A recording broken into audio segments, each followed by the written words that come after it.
Bonjour à tous, eh bien prenons un instant aujourd'hui pour lire et méditer ensemble un passage du livre du ciel de Luisa Picaretta. Au nom du Père qui m'a créé, du Fils qui m'a sauvé et du Saint-Esprit qui me sanctifie. Amen. Jésus, je m'immerge en toi, dans ton acte unique et éternel d'amour, dans ta divine volonté. Je m'unis à toi, je m'identifie à toi, je me consume en toi. Je fonds ma volonté dans la tienne, je la fusionne dans la tienne. Et je t'appelle, Jésus, dans mon cœur, je t'appelle dans ma vie, pour que tu fasses tout en moi jusqu'à mon dernier souffle. Je ne veux plus faire usage de ma volonté propre, je veux que ce soit ta divine volonté qui opère et agisse à partir de mon humanité, cette humanité que je désire t'offrir, Jésus, en gage de mon immense amour pour toi, au nom de tous.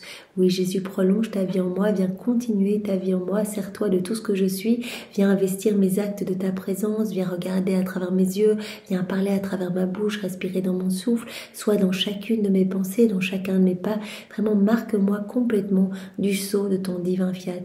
Que tout ce que je vais faire, Seigneur, tout ce que j'ai fait, eh bien, puisse être une offrande d'amour pour ta gloire. Que tout puisse être compensation d'amour, que tout puisse être réparation. À chaque fois, j'entends t'offrir l'acte opposé aux offenses que les hommes te font et j'entends te dire au nom de tous que je t'aime, je t'adore, je te loue, je te bénis, je te remercie et je demande que ton royaume puisse s'établir ici-bas sur la terre. Jésus, je te demande vraiment la grâce maintenant de nous préparer.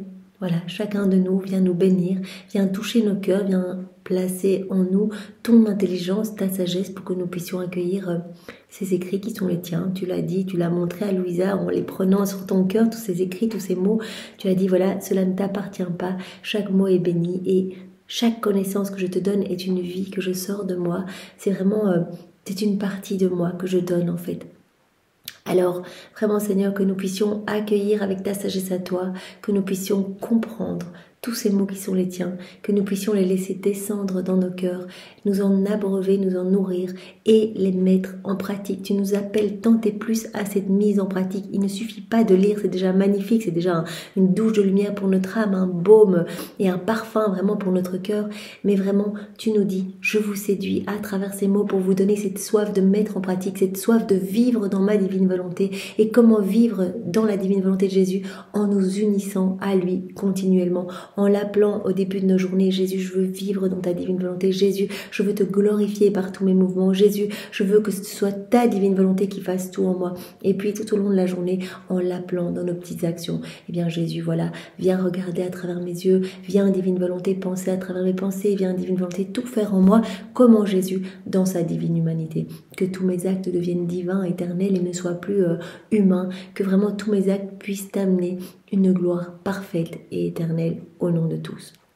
Voilà, le Seigneur nous appelle à cette mise en pratique alors que nous ne passions pas à côté de ces cadeaux que Jésus nous donne pour que nos vies se transforment et que nous grandissions à sa ressemblance. C'est vraiment cela qu'il veut, c'est l'accomplissement du fiat de la création et de la rédemption. Il veut que nous retrouvions cette place de propriétaire de son royaume, que nous soyons vraiment revêtus de ce manteau de lumière, que nous reprenions cette place à laquelle il nous attend, cette place d'Adam dans son état d'innocence. Vraiment que nous soyons comblés, que nous recevions tout continuellement et que nous rendions tout cet amour que nous recevons, que nous le rendions en l'action de louange et de bénédiction, vraiment au pied de la majesté suprême.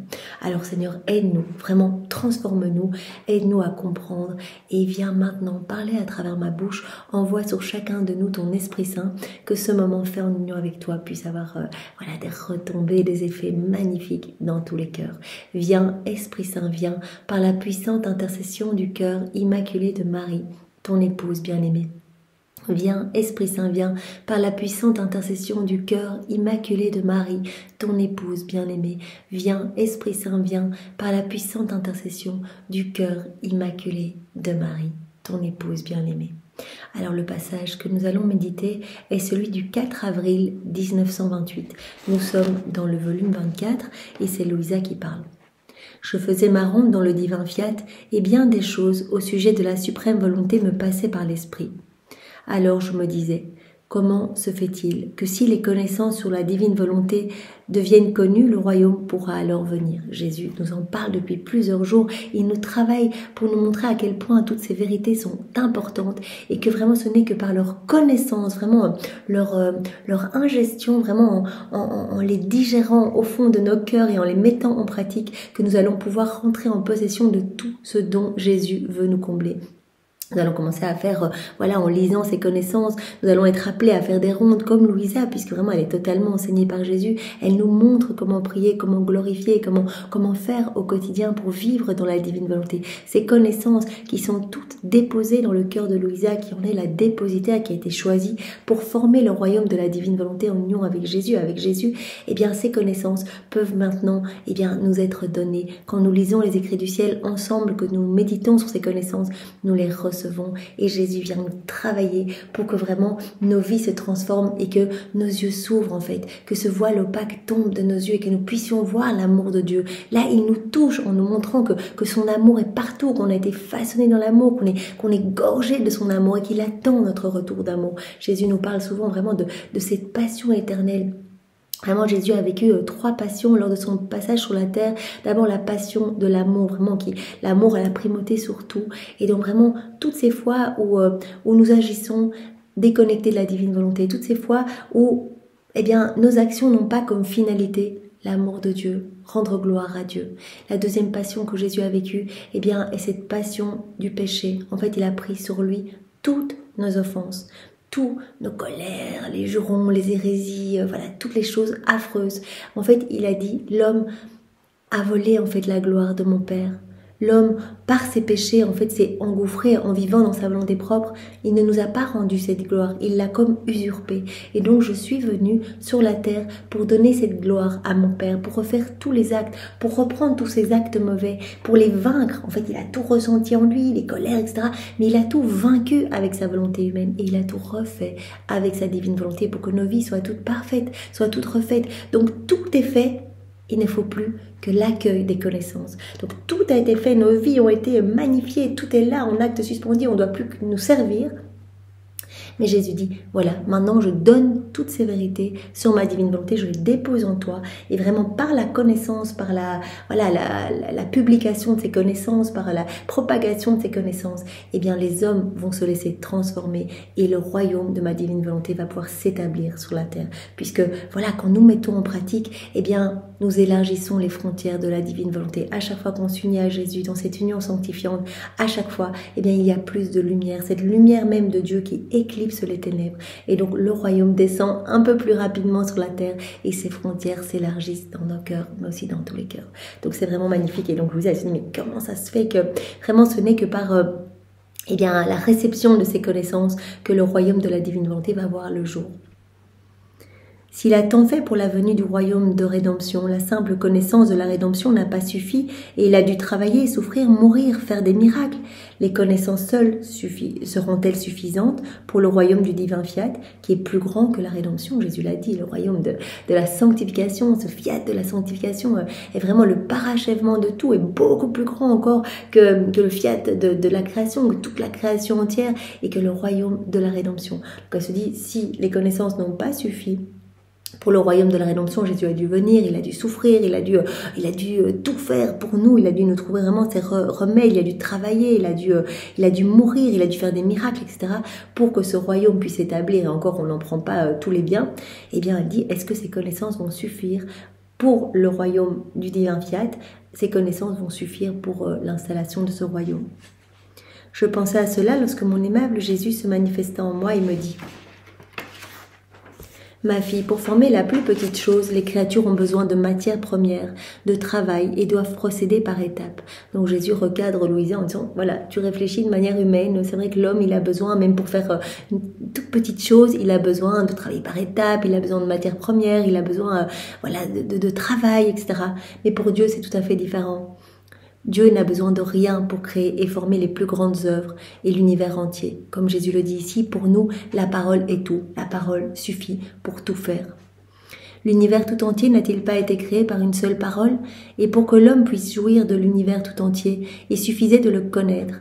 Telles sont les voies de notre sagesse. Donc Jésus, voilà, montre à Louisa que pour toute la création, tout a été fait en 6 fiat. Tout, les montagnes, les fleurs, les plantes, la variété magnifique de tout ce que nous pouvons voir autour de nous, tout a été vraiment créé en 6 fiat. Donc vraiment par cette parole créatrice. Et l'homme est rentré en possession de tout, et bien quand il a pris connaissance de ces paroles. Pour donner, nous nous servons de la parole, et l'homme, pour recevoir, doit savoir ce que nous avons dit et fait avec notre parole. En fait, si un peuple ne connaît pas toutes les variétés de plantes répandues sur toute la terre, il ne peut pas profiter ni être le propriétaire des fruits de ces plantes, parce que dans notre parole, il n'y a pas seulement la puissance créatrice, mais unie à celle-ci se trouve la puissance communicative. La puissance de communiquer aux créatures tout ce que nous avons dit et fait. Donc ça, c'est très important. Donc la parole, non seulement possède la puissance créatrice, donc elle va créer, donc en 6 fiat, tout l'univers a été fait, mais en plus, la parole possède aussi, la parole de Dieu possède aussi la puissance de communiquer, la puissance communicative, c'est-à-dire de donner à l'homme eh bien, tous les biens que cette parole possède, que cette parole contient. La puissance de communiquer aux créatures tout ce que nous avons dit et fait. Mais si elles ne le savent pas, rien ne leur est donné.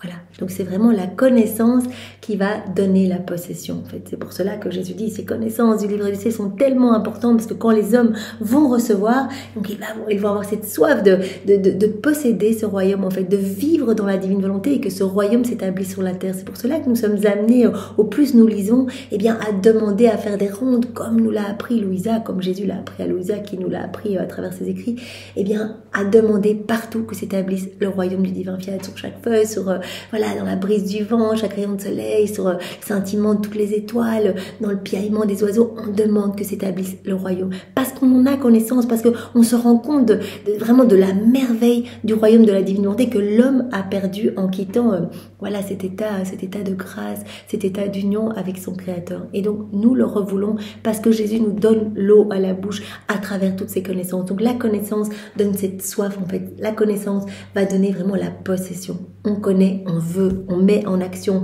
on fait des actes pour pouvoir vraiment se laisser façonner, se laisser transformer. Mais si elles ne le savent pas, rien ne leur est donné. Qu'est-ce que l'homme a ajouté afin de jouir de la lumière du soleil et d'en recevoir les effets? Rien. Il n'a rien ajouté non plus à l'eau qu'il boit, au feu qui le réchauffe et à toutes les autres choses créées par moi. Voilà, ce n'est que la connaissance qui a permis à l'homme de pouvoir jouir de tout, puisqu'il y a cette puissance non seulement créatrice mais communicative de donner à l'homme le bien que contient, qui est contenu dans la parole créatrice. Cependant, il avait besoin de les connaître, sinon cela aurait été pour lui comme si elles n'existaient pas. Voilà, des plantes dont on n'a pas idée, on n'a pas connaissance, on ne va pas en jouir, on ne va pas en profiter. Voilà, si on n'est pas au courant que telle plante peut guérir tel mot, eh bien, on ne va même pas aller chercher cette plante. Donc c'est vraiment la connaissance qui vraiment rend précieux, en fait, rend précieux le cadeau. La connaissance est porteuse de la vie de notre acte et de la possession de nos biens pour les créatures. C'est pourquoi les connaissances sur ma volonté ont la vertu de former son royaume parmi les créatures. Car tel était notre dessein en les manifestant. Voilà, ces connaissances ont pour but vraiment que le royaume puisse s'établir sur la terre. Tout a déjà été fait, Jésus l'a dit, il est venu refaire toutes nos vies, tout est là, nos vies sont déjà toutes sanctifiées, toutes belles, etc. Il a déjà payé à son Père toute cette dette de gloire, d'amour, etc. Maintenant, par le biais de ses connaissances, il veut que ce royaume s'établisse sur la terre. C'est le plan de toute éternité. Et si dans la rédemption, j'ai voulu descendre du ciel pour prendre chair humaine, c'est parce que je voulais descendre dans tous les actes humains afin de les réordonner. Voilà, comme Jésus le dit tout le temps dans les écrits du ciel, il est venu sur la terre eh bien pour en fait réordonner l'homme. L'homme, en quittant la divine volonté, est devenu un chaos, en fait. Il est devenu toute disharmonie, noirceur, puanteur, laideur. Voilà, tout est devenu sombre en l'homme, alors que tout était lumière avant sa chute, quand il était connecté à Dieu. Et donc, Jésus est venu pour tout réordonner, en fait. Pour rendre voilà, l'homme à nouveau lumineux, pour lui retirer eh bien, cette cape de laideur et lui remettre cette cape d'enfant de lumière. Voilà, je pense souvent à ça, quand Jésus a accepté d'être jeté dans le cédron, eh bien c'était vraiment pour nous retirer. Le cédron, c'était vraiment les égouts de la ville, en fait, des eaux putrides qui sentaient horriblement mauvais. Il a accepté d'être enseveli dans cette eau et vraiment d'en avoir dans les yeux, dans les oreilles, partout, au point d'en avoir lui-même la nausée. Les soldats aussi n'osaient même plus le toucher, etc. Pour nous retirer, pour nous montrer à quel point nous sommes ensevelis dans cette puanteur de nos volontés propres, en fait. Nous sommes égoïstes, nous ne regardons plus Dieu, nous ne sommes plus dans cette connexion et vraiment tous les canaux de communication avec Dieu sont rompus. Et donc Jésus a accepté toutes ces souffrances pendant 34 années depuis la seconde 1 de son incarnation jusqu'à sa mort, tout ce que sa divinité a imposé à son humanité pour refaire nos vies et vraiment nous rendre beaux, en fait, nous rendre splendides comme on était quand on est sorti des mains de Dieu, comme Adam était quand il est sorti des mains de son Créateur. Donc je voulais vraiment descendre dans tous les actes humains afin de les réordonner, remettre de la lumière dans tous les actes humains, les refaire, les vaincre avec ma volonté propre, ma volonté humaine et les refaire avec ma divine volonté. Reconnecter l'homme à Dieu et le réhabiliter à vivre dans le royaume du divin vouloir. De plus, comme Adam s'était retiré de notre volonté pour satisfaire son humanité, et qu'en faisant cela, il s'était lui-même désordonné complètement, il avait perdu son état originel, et il m'a fallu suivre le même chemin, descendre dans une humanité afin de la réordonner. Puisqu'Adam, a choisi, en quittant la divine volonté, de crucifier la divine volonté au profit de sa volonté propre, Jésus a dû prendre, l'opposé, il a fait l'opposé. Il a crucifié sa volonté humaine pour laisser la divine volonté pleinement souveraine et opérante dans son humanité. Donc il est vraiment venu, il est descendu dans une humanité pour réordonner l'homme, afin de réordonner toute cette humanité. Et tout ce que j'ai fait dans cette humanité devait servir de remède, de médication, d'exemple, de miroir, de lumière, afin de pouvoir remettre en ordre une humanité en ruine. En ruine. Depuis la chute d'Adam, Jésus le dit bien, tous les maux, les vices, les iniquités, les méchancetés, les guerres, tout ce que nous connaissons de laid et d'affreux aujourd'hui provient de cette chute. Donc Jésus est venu pour vraiment nous reconquérir ce royaume qu'Adam avait perdu. Adam, il avait ce royaume au départ dans son état d'innocence et quand il a quitté la divine volonté, il a tout perdu.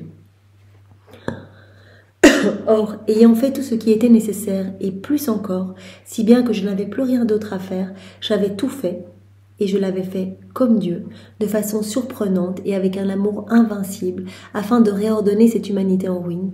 Et l'homme ne peut pas dire « Jésus n'a pas fait cela pour guérir, nous remettre en ordre et nous mettre en sûreté. » Donc il l'a fait pour chacun de nous, chaque pensée que nous avons qui est déconnectée de la divine volonté, chaque acte qui n'a pas comme finalité de rendre gloire à Dieu, bien Jésus a tout pris et cela a été chaque fois une souffrance, une mort pour lui, à chaque fois une petite mort. Donc je ne sais pas si on peut imaginer déjà combien de pensées, de combien d'actes nous faisons par jour, nous tout seuls. Et Jésus l'a fait pour chaque homme de chaque génération, du premier au dernier, il a refait tout au prix de terribles souffrances. À chaque fois c'était comme des épines brûlantes dans sa tête pour chaque pensée, même des épines dans sa bouche, du fiel brûlant, du vinaigre, des clous dans ses mains pour nos mauvaises actions, etc. Donc vraiment cela a été des petites morts continuelles au point, et Jésus nous en a déjà beaucoup parlé, que la mort qu'il a vécue en fait à la fin de sa vie, cette passion que nous connaissons d'après les Saintes Écritures, eh bien Jésus a dit ça, ce n'était rien. C'était rien du tout, alors que nous,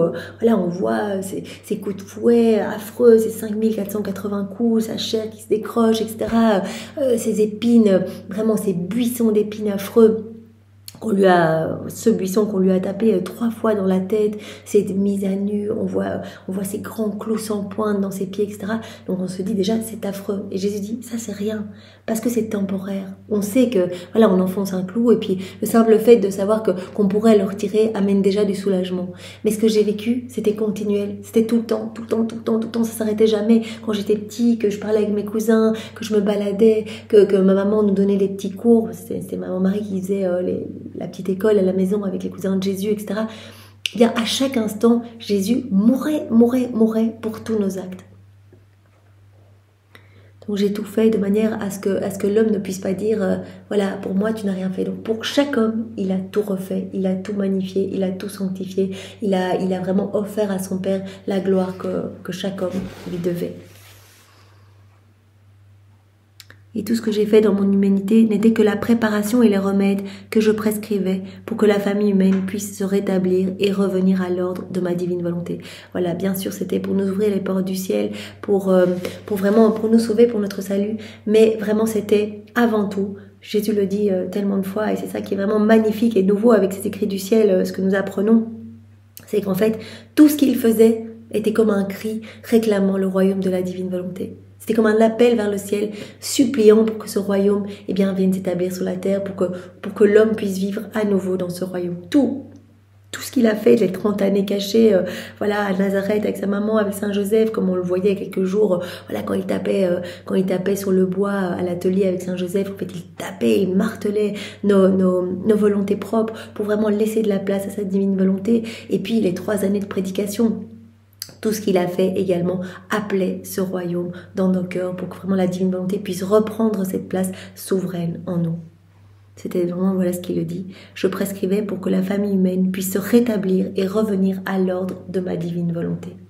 Ainsi, après 2000 ans de remède, il est juste et convenable pour nous et pour l'homme qu'il ne soit plus malade, mais de nouveau en bonne santé, afin de pouvoir entrer dans le royaume de notre volonté. Jésus dit, j'ai déjà tout fait, j'ai déjà refait toutes ces vies, et vraiment maintenant, on veut que ces connaissances soient connues. C'est pour cela, Louisa, à travers toutes les âmes, on a fait le tour plusieurs fois vraiment de la planète pour trouver l'âme la plus petite, pour recevoir, pour accueillir ces connaissances, pour qu'elle ne les déforme pas, qu'elle puisse vraiment juste être un réceptacle, un instrument pour les transmettre vraiment à toutes les générations qui vont suivre. Voilà, c'est le moment maintenant et je veux que ces connaissances soient connues. C'est pour cela que toi, Louisa, parfois, tu es un petit peu réticente, tu ne veux pas parce que tu regardes les choses en fonction de ta petite perspective à toi. Mais vraiment, ma divine volonté attend depuis 6000 ans. Tout est établi et donc maintenant, il faut que ce royaume puisse descendre. Et il n'y a que via les connaissances qui vont être digérées, connues et mises en pratique que mon royaume va pouvoir s'établir. Donc vraiment, il y a cette urgence de faire connaître ces connaissances et c'est pour cela que Jésus autorise déjà en inspirant les confesseurs de déjà publier ses écrits du temps même du vivant de Louisa, qui n'est pas contente de cela. Parce que le temps presse et Jésus dit maintenant on veut que nos enfants soient heureux, on veut tout leur donner et donc cela doit passer par la diffusion de ces connaissances et par l'ingestion de ces connaissances. En fait, c'est pour cela que il faut pas lire trop vite ces écrits du ciel parce que Jésus nous donne vraiment comme il le dit ici, la connaissance est porteuse de la vie de notre acte et de la possession de tous les biens qu'on veut donner aux hommes. Donc vraiment on ne doit pas lire de manière rapide, distraite. Vraiment, ne passons pas à côté du cadeau que Jésus veut nous donner. C'est pour cela que je prends le temps et que vraiment, parfois cela peut paraître répétitif, mais c'est vraiment pour marteler parce que c'est tellement important en fait. On reçoit tellement, Jésus dit, mais une connaissance, c'est une vérité que je donne, ça vaut plus que toute la création, ça vaut plus que tout. C'est une vie que je sors de moi et donc vraiment qui peut complètement transformer l'homme en fait. Après 2000 ans de remède, il est juste et convenable pour nous et pour l'homme qui ne soit plus malade, mais de nouveau en bonne santé, afin de pouvoir entrer dans le royaume de notre volonté. Et alors Louisa demande souvent à Jésus, mais pourquoi t'as pas fait connaître plus tôt, puisqu'il y a cette telle urgence, pourquoi t'en as pas parlé à tes disciples, ça aurait été très facile, tu parlais, tu sauvais les hommes, et en même temps tu leur parlais de ta divine volonté, cela laissait déjà des traces, ça aurait déjà pu travailler les cœurs, etc. Jésus a dit non, ce n'était pas le moment, cela aurait fait peur, donc j'ai dû commencer par l'alphabet, j'ai dû commencer à enseigner par des paraboles, des petits mots simples, etc. Et je n'ai montré que des bribes de ma divinité. Sauf les 3 chanceux, Pierre, Jacques et Jean, qui ont pu voir Jésus transfiguré. Là, en fait, c'est toute la divinité de Jésus qui sortait de son humanité, tout comme d'ailleurs les rois mages à la naissance de Jésus, qui ont pu voir, ça on a pu le lire dans les écrits de Maria Valtorta, qui ont pu voir la divinité de Jésus. C'était tellement subjugué, en fait, par tant de lumière, que vraiment, à un moment, Jésus a dû voiler sa divinité et vraiment laisser à nouveau son humanité transparaître pour que les mages puissent partir. Sinon, ils seraient restés là indéfiniment. Donc voilà. Donc, ce n'était pas le temps au moment où Jésus est venu sur la terre, mais tout est prêt. Et maintenant, mais on a une chance incroyable en fait de pouvoir avoir ces connaissances entre les mains et de pouvoir vivre en fait la vie des bienheureux sur la terre. Parce que Jésus le dit en fait, je promets que toutes les âmes qui vont me donner leur oui de manière constante et persévérante, qui vont vouloir vivre dans ma divine volonté, je m'occuperai je m'occuperai personnellement vraiment et de manière jalouse de leur cœur et je me ferai la sentinelle de leur âme et chaque acte que ces âmes vont faire en union avec moi, eh bien seront vraiment des précieux joyaux amenés par les anges au pied de la majesté suprême. Et je garde tout en dépôt et l'âme pourra avoir les mérites de tous ces actes et de toutes les âmes sauvées par ces actes parce qu'on n'a pas idée de ce qui se passe. Voilà, rien que le temps que nous prenons tous les jours ensemble à méditer, il y a des milliers d'âmes qui sont sauvées, qui reviennent à Jésus, qui se sanctifient, qui se purifient, etc. Juste parce que nous prenons ce temps en union avec Jésus, nous laissons sa divine volonté faire en nous, écouter en nous, penser en nous, méditer en nous, réfléchir en nous, parler en nous, etc. Donc c'est vraiment magnifique. Voilà. C'est pourquoi les connaissances sur notre volonté étaient nécessaires, afin que notre puissance créatrice qui parle et crée, qui parle et qui communique, qui parle et transforme, parle et gagne, puisse parler et former de nouveaux horizons, faire se lever de nouveaux soleils, pour que chaque connaissance qu'elle manifeste, de façon à former un si grand nombre de doux enchantements que la créature, stupéfaite, sera conquise et revêtue de la lumière de mon éternelle volonté. C'est magnifique. Donc je vais relire cette phrase parce que c'est vraiment important.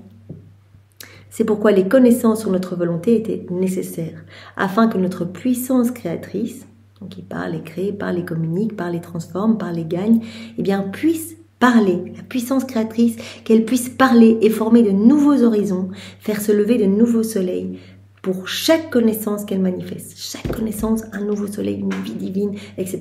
en nous. Donc vraiment, elle crée de nouveaux horizons.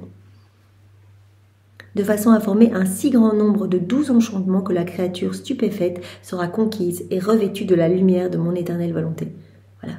À chaque fois, Jésus parle d'un enchantement. On reçoit, vraiment, on sent qu'il y a quelque chose de magnifique. On sent cette puissance divine. On lit, on sent qu'il y a quelque chose qui s'opère dans notre cœur. Et Jésus le dit, mais je vous revêts de ma lumière. Votre âme devient lumière. À chaque fois, c'est un soleil qui vous engloutit, qui vous ensevelit. Et vraiment, et de votre humanité sortent tous ces rayons de lumière qui vont toucher mes autres enfants. Et donc vraiment, il y a ces effets bénéfiques pour toutes les âmes.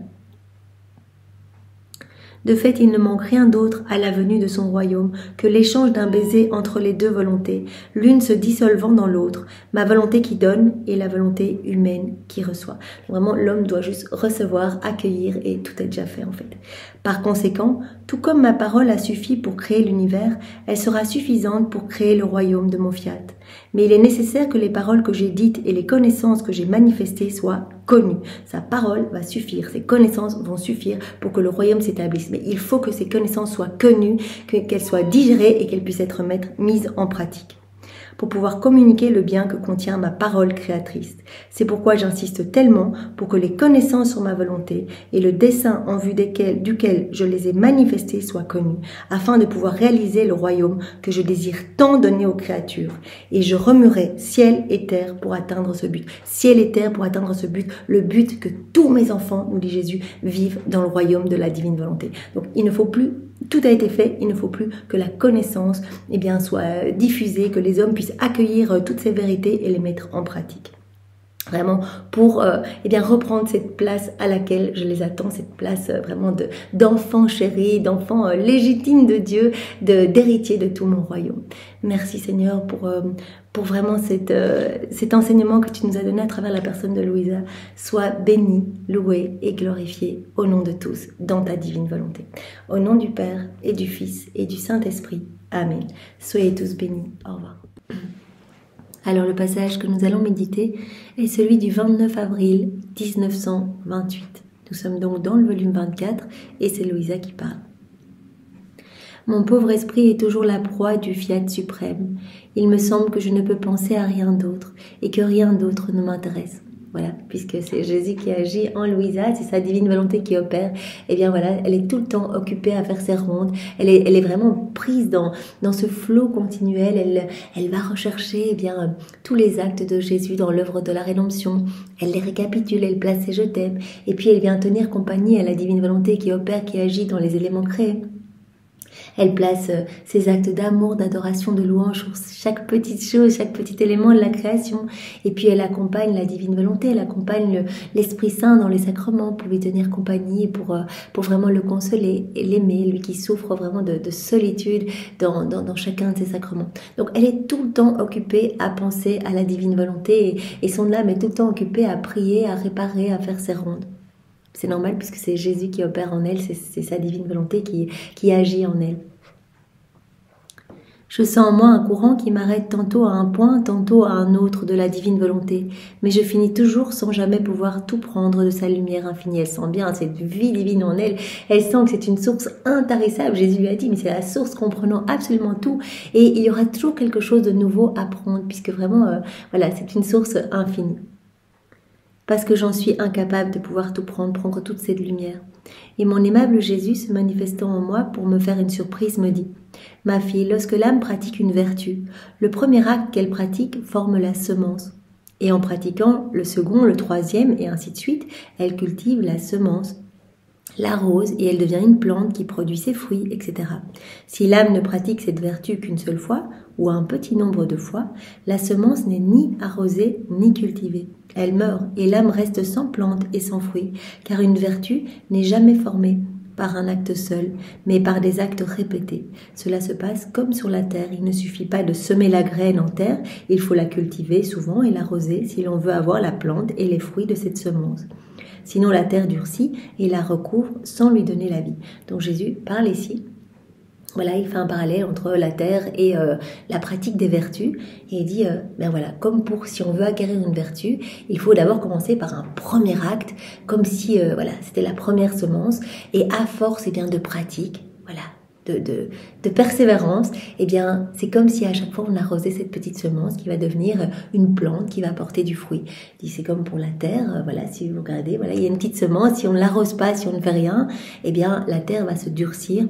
Et finalement va recouvrir cette semence sans lui donner la vie. Celui qui veut acquérir une vertu, comme celle de patience, d'obéissance ou autre, doit semer la première semence pour ensuite l'arroser et la cultiver avec d'autres actes. Donc il y a cette persévérance aussi dans l'exercice des vertus. L'exercice des vertus, c'est pour acquérir une sainteté humaine. Jésus nous offre beaucoup plus avec la divine volonté. Il nous permet d'acquérir une sainteté divine. Vous serez saints comme mon Père Céleste est saint. Je vais vous donner ma propre sainteté et vous allez juste devoir faire cela. Eh bien, la constance, la persévérance, comme pour l'exercice des vertus, eh bien, il vous suffira de me donner votre oui, voilà. Et en me donnant votre oui, eh bien, c'est comme si moi je venais recréer un petit peu d'espace dans votre cœur, et à force d'actes faits dans la divine volonté, vous allez alimenter cette vie divine.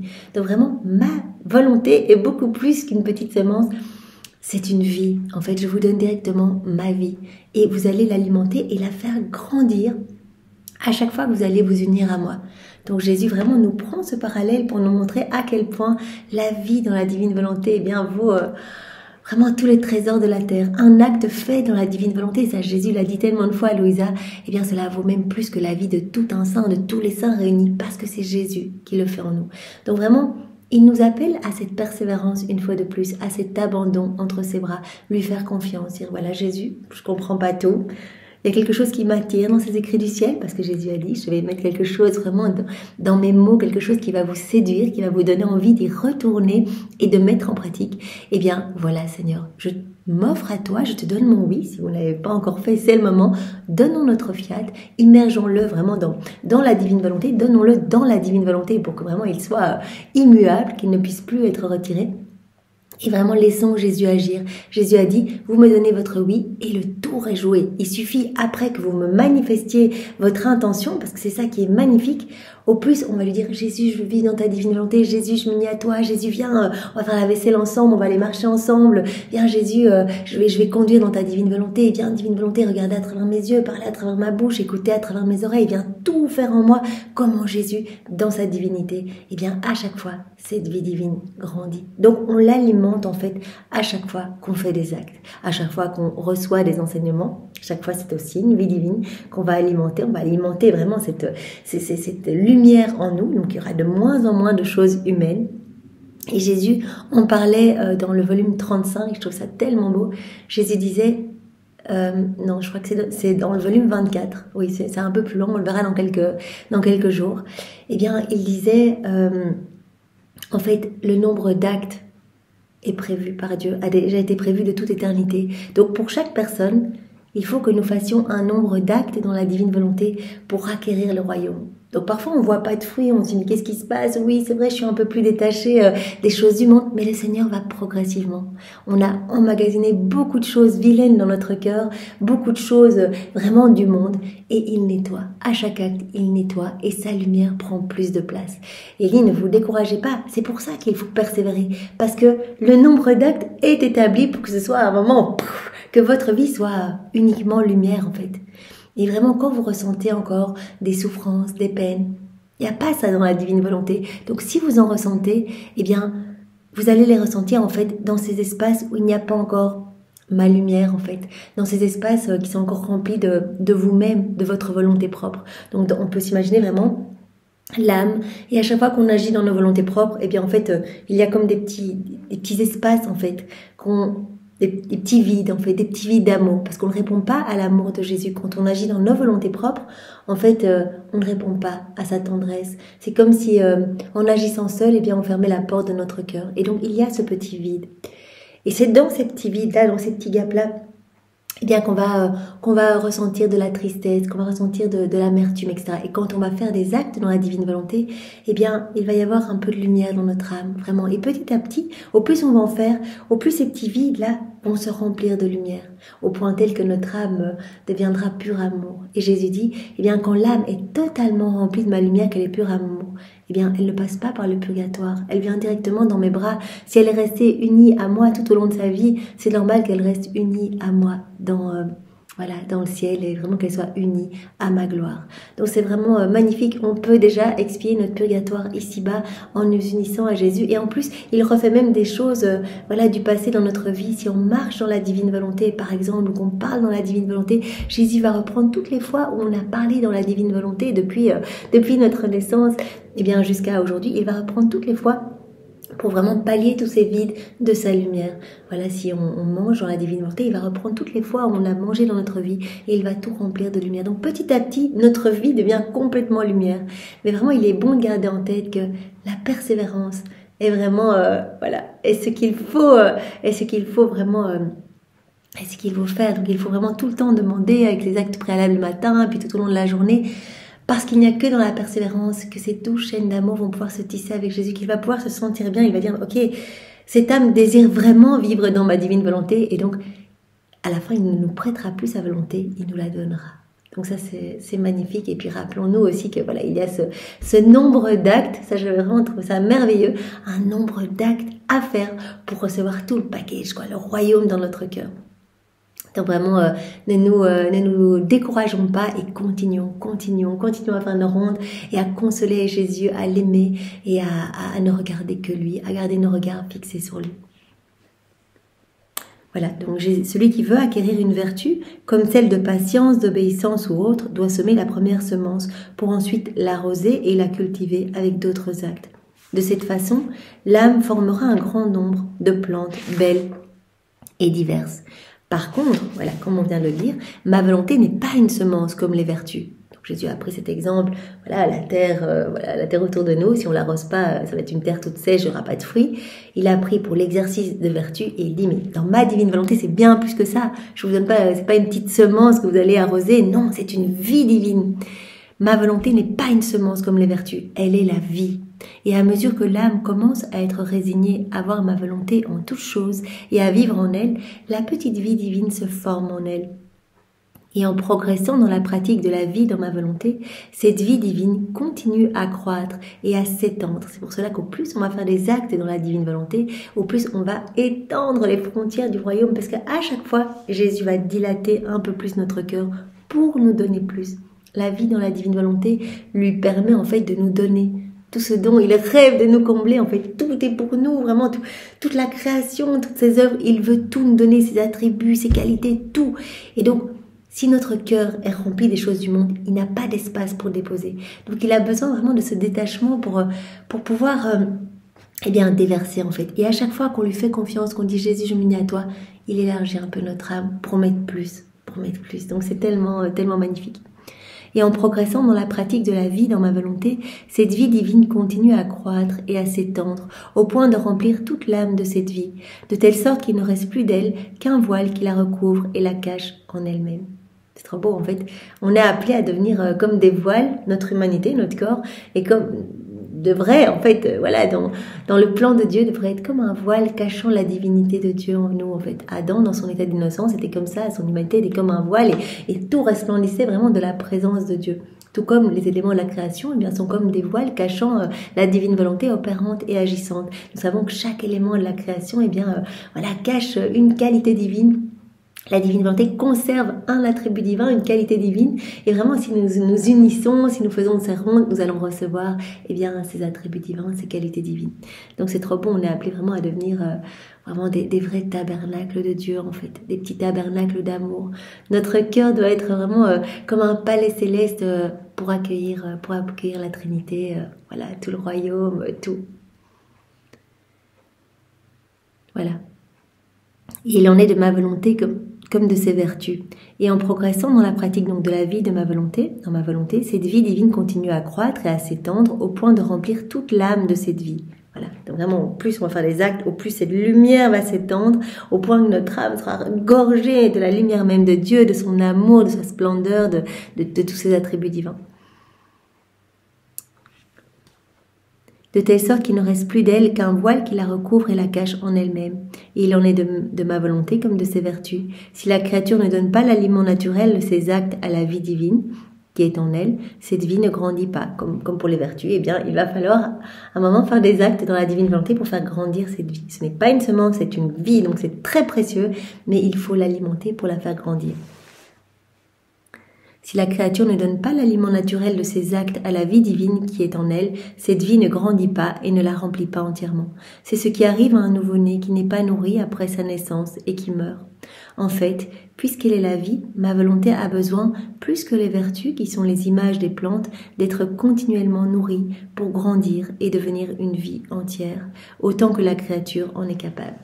Donc vraiment, Jésus nous appelle à faire beaucoup d'actes pour faire grandir cette vie. Voilà, que ce soit même pour un petit bébé, si on l'alimente pas, eh bien il va mourir. Donc il faut vraiment alimenter cette vie pour qu'elle puisse grandir. C'est très facile, on l'alimente en nous unissant à Jésus, en réparant, en faisant ses rondes, en recevant bien tous ses enseignements, etc. À chaque fois qu'on s'unit, qu'on fait quelque chose dans la divine volonté, eh bien la vie divine peut croître en nous. C'est pourquoi il est nécessaire que tu vives toujours dans la divine volonté, que tu prennes ces délicieux aliments de ma volonté elle-même, afin de nourrir en toi sa vie divine. Jésus parle souvent de ces délicieux aliments. D'ailleurs, il dit, une fois que vous allez goûter à ces aliments, de faire tout en union avec moi, vous allez sentir cette paix. Il va émaner de vous comme un parfum balsamique, comme une chaleur, une lumière qui va en venir envelopper toutes les personnes autour de vous. Vraiment, les personnes vont se sentir comme appelées en fait par toute cet amour qui va sortir de votre personne. Et donc, Jésus dit, une fois qu'on a goûté à ces aliments, eh bien, c'est comme si on avait habitué notre palais vraiment à goûter des choses délicieuses et on ne peut plus revenir dans nos volontés propres et s'alimenter d'aliments putris ou les choses de notre volonté humaine. Voilà, nourris-toi de ces aliments délicieux de ma volonté elle-même afin de nourrir en toi sa vie divine. Tu vois donc combien grande est la différence entre les vertus et ma volonté. Voilà, acquérir la sainteté humaine ou acquérir la sainteté divine. Les vertus, exercice de vertus, qu'il faut quand même faire dans la constance, la persévérance, mais c'est une semence qui va devenir une plante, des fruits, etc. Ou alors une vie qu'on va alimenter. Et à chaque fois qu'on va faire des actes, chaque acte est une vie divine, chaque connaissance est une vie divine. Donc c'est incroyable. Les premières sont des plantes, des fleurs et des fruits qui embellissent la terre et ravissent les créatures. Alors que mon fiat, la divine volonté, est le ciel, le soleil, l'air, la chaleur et les battements du cœur, toutes choses qui forment la vie, est une vie divine dans les créatures. Par conséquent, aime cette vie et nourris-la continuellement afin qu'elle puisse te remplir entièrement et qu'il ne reste plus rien de toi. Ça, Jésus l'a dit, voilà, c'est le travail, c'est avancer petit à petit vraiment dans cette ressemblance avec Jésus, c'est le laisser nous façonner, en fait, le laisser nous transformer pour qu'il n'y ait plus rien d'humain en nous. Ça doit être vraiment l'objectif ultime de notre vie, c'est qu'il puisse, parce que c'est pas nous en fait, c'est lui avec sa maman qui va venir travailler notre cœur et vraiment nous détacher de tout au point tel que voilà, il va même nous donner voilà, cette soif de nous unir à lui. Au début, ça peut paraître difficile, on va dire mais comment on va se rappeler tout le temps de faire des actes dans la divine volonté. Au plus on va lire, au plus on va avoir cette soif, au plus il va se rappeler vraiment, vraiment à notre souvenance en disant allez on fait cet acte ensemble, etc. Et donc petit à petit, il vient nous transformer et vraiment notre âme devient toute lumineuse, toute belle.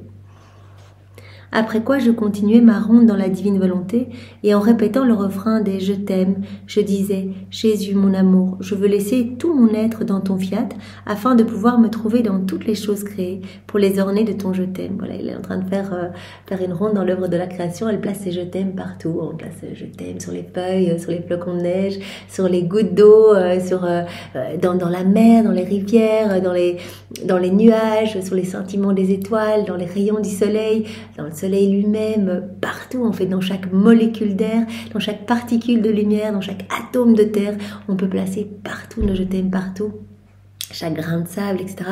Et donc vraiment, pour que cela résonne partout, parce que l'âme qui vit dans la divine volonté, ou qui essaye d'y vivre, en tout cas qui fait des actes dans la divine volonté, va directement être vraiment dans cette unité avec toute la création.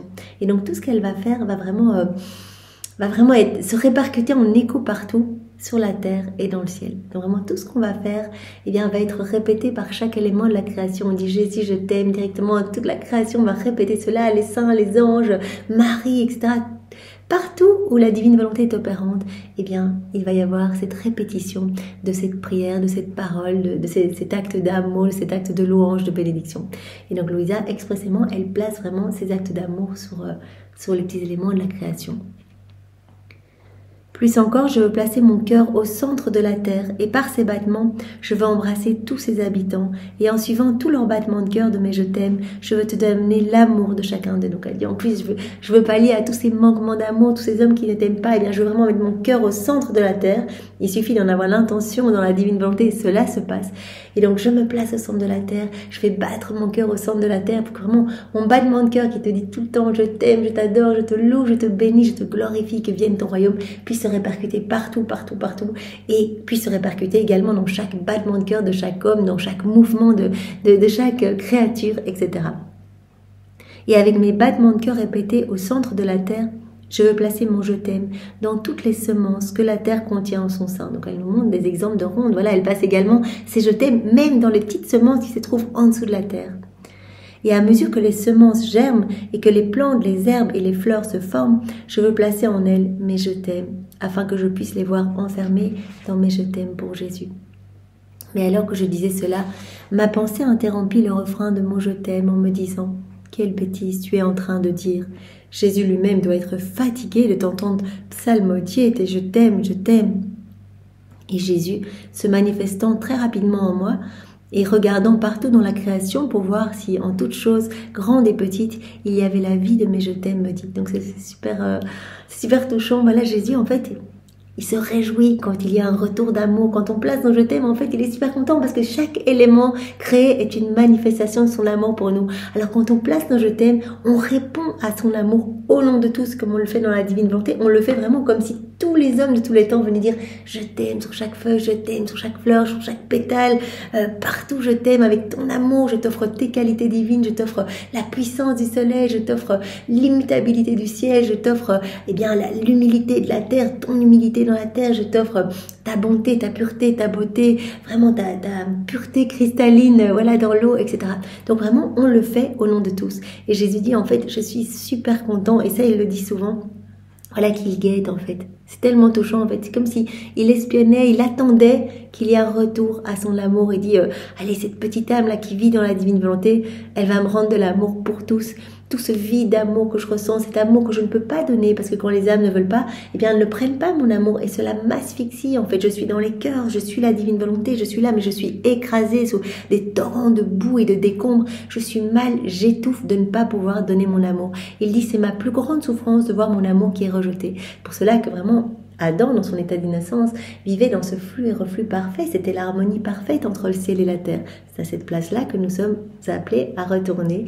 Alors Jésus guette, il attend nos je t'aime dans les éléments de la création. Il attend nos je t'aime dans l'œuvre de la rédemption. Il attend nos je t'aime à chaque instant. Et donc vraiment Louisa qui dit mais moi mes petits je t'aime, à mon avis j'essaie d'en avoir marre. Et parfois c'est une réflexion qu'on pourrait se faire nous aussi en disant mais finalement on répète un peu tout le temps la même chose. Vraiment notre âme est appelée à placer des je t'aime tout le temps, tout le temps, tout le temps. Et c'est vrai qu'on peut se dire oui mais c'est peut-être un peu répétitif.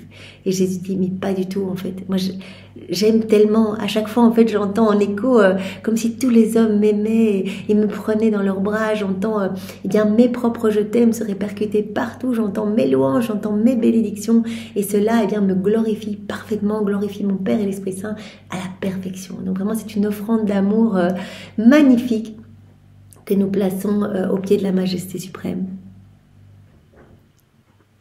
Voilà. Et Jésus se manifestant très rapidement en moi et regardant partout dans la création pour voir si en toute chose grande et petite il y avait la vie de mes je t'aime. Donc vraiment il guette, il est vraiment partout en fait la petite fille de sa volonté. Donc et nous on est à la suite de Louisa, on est des petits maillons à la suite de Louisa. Donc il vient regarder partout si on a placé nos je t'aime. Il dit mais est-ce qu'elle a pas oublié un endroit? Non, voilà, elle a mis dans l'air, elle a mis sur les fleurs, elle a mis sur les feuilles, elle a mis partout. Et il me dit: ma fille, quelle merveille, quel enchantement de voir toutes les choses ornées de tes je t'aime. Si les créatures pouvaient voir tous les atomes de la terre, toutes les plantes, les pierres, les gouttes d'eau ornées de tes je t'aime, et la lumière du soleil, l'air qu'elle respire, le ciel qu'elle voit rempli de tes je t'aime, et les étoiles qui brillent rempli de tes je t'aime, quel émerveillement ne naîtrait pas en elle. Voilà. Nous, on n'a pas la capacité de voir, on n'a pas les yeux pour voir eh bien, les merveilles que cela crée. Mais c'est vraiment un enchantement, un émerveillement. Quel doux enchantement dilaterait la pupille de leurs yeux pour te voir psalmodier tes je t'aime. C'est répétitif, Jésus dit non. Nous, on voit dans le ciel les saints, les bienheureux, on voit eh bien tous ces petits diamants que tu poses en fait partout sur chaque élément créé. Et vraiment, cela amène une joie immense, une gloire accidentelle pour les saints. Cela amène une gloire parfaite pour nous, etc. Et donc un rafraîchissement, une beauté nouvelle, une joie nouvelle pour toute la création. Et donc si on pouvait voir ce qui se passait, elle dirait: comment est-il possible que rien ne lui échappe? Nous nous sentons nous-mêmes ornés de ces je t'aime. Et elles iraient partout vérifier pour voir si de fait rien ne t'a échappé et profiter de l'enchantement de tes je t'aime. Donc même les créatures sont vraiment prises dans ce flot d'amour, en fait, se sentent, reçoivent quelque chose de ces rondes que l'on fait dans l'œuvre de la création, de la rédemption, de la sanctification. Et tout le monde va recevoir quelque chose, vraiment pour autant que le cœur est un petit peu disposé et ouvert, eh bien tous les hommes vont recevoir quelque chose. Pareil, tous les hommes vont recevoir quelque chose, eh bien si on s'unit à Jésus pour faire nos petits actes du quotidien. Oh, si ce merveilleux enchantement demeure caché aux créatures, il ne l'est pas au ciel, où les habitants peuvent profiter de l'enchantement et des merveilles de voir la création tout entière, remplie et ornée de tes je t'aime. Donc, c'est-à-dire que les saints se réjouissent, les bienheureux, les anges, Marie, voilà, tous peuvent voir, eh bien, les bienfaits de ces rondes, en fait. Ils sentent que leur je t'aime s'harmonise avec les tiens. Alors la divine volonté, on est en harmonie avec... partout se trouve la divine volonté opérante, agissante. Voilà, on sait très bien que les bienheureux sont dans la divine volonté, les saints sont dans la divine volonté. Jésus nous propose déjà ici-bas la vie des bienheureux. Et donc nous sommes dans une douce harmonie et tout ce qu'on va faire, eh bien, va vraiment résonner partout. Ils sentent que leur je t'aime s'harmonise avec les tiens. Et ils ne se sentent pas séparés de la terre parce que l'amour les réunit, formant les mêmes notes et les mêmes harmonies. C'est comme en fait, à chaque fois qu'on va faire des rondes, à chaque fois qu'on va faire des actes en union avec Jésus, eh bien Jésus en parle souvent, cela va être comme un doux chant mélodieux en fait qui va s'élever vers le ciel et qui va s'unir au chant des anges, des saints, de la Vierge Marie, qui va venir envelopper toute la création, etc. De plus, tu dois savoir que lorsque furent créées toutes les choses, grandes et petites, je ne me suis pas fatiguée de les orner pour toi de mes incessants et répéter je t'aime. Vous allez se dire, mais c'est une répétition, dire tout le temps je t'aime, tout le temps, toute la journée, les pousser à le faire. Et Jésus dit, moi je ne me suis jamais lassée de le faire, mais je t'aime, il coule continuellement pour chacun de mes enfants, mais je t'aime se trouve partout sur chaque élément créé. Alors vraiment, si moi je me lasse pas, eh bien tu ne dois pas te lasser d'y répondre. Et tout comme je ne me suis pas lassée de placer mes je t'aime, je ne me fatigue pas non plus de les entendre répéter par toi. Au contraire, je suis heureux que mon je t'aime ne reste pas isolé et profite de la compagnie du tien. Voilà, en fait, on peut vraiment s'imaginer les je t'aime de Jésus qui attendent tout seul dans chaque élément et quand on vient placer nos je t'aime, on répond à cet amour. Et comme le tien fait écho au mien, ils se fusionnent et vivent une vie commune. Et puis l'amour ne se fatigue jamais. Il est porteur de joie et de bonheur pour moi. Donc on peut devenir vraiment des petites sources de joie pour Jésus, ce qui est un vrai délice.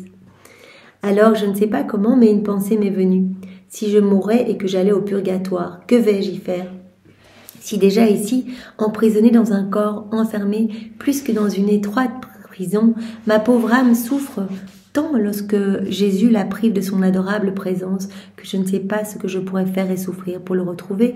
Que se passerait-il si mon âme libérée de la prison de mon corps, elle prenait rapidement son envol et ne trouvait pas Jésus, le centre en qui je cherche refuge pour ne plus jamais en sortir? Ce serait l'horreur si déjà ici, quand je suis dans la prison de mon corps, je souffre de ne pas voir Jésus physiquement. C'est vraiment, on voit qu'elle commence quasiment chacun des passages qu'elle écrit en union avec Jésus, elle commence en relatant l'amertume qu'elle ressent dans le cœur, cette agonie qu'elle ressent de ne pas voir Jésus, même si elle sent cette vie divine. Et de plus en plus, quand on avance dans les volumes, on se rend compte que la tristesse, la souffrance qu'elle vivait vivait au début, vraiment de ne pas voir Jésus, se transforme en résignation. Elle n'arrive même plus vraiment à souffrir.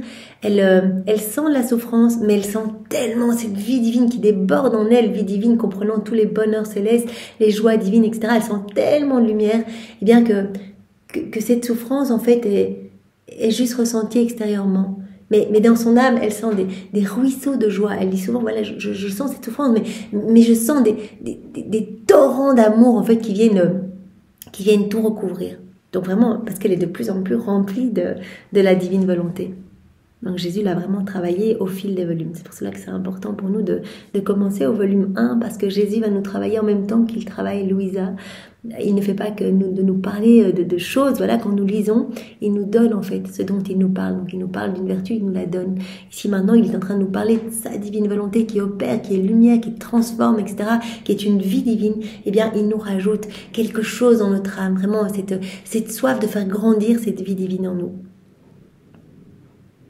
Donc elle se dit, mais voilà, si ici, quand je ne vois pas Jésus, je sens déjà extérieurement cette souffrance, que se passerait-il si j'étais obligée d'aller au purgatoire et que j'étais séparée de Jésus?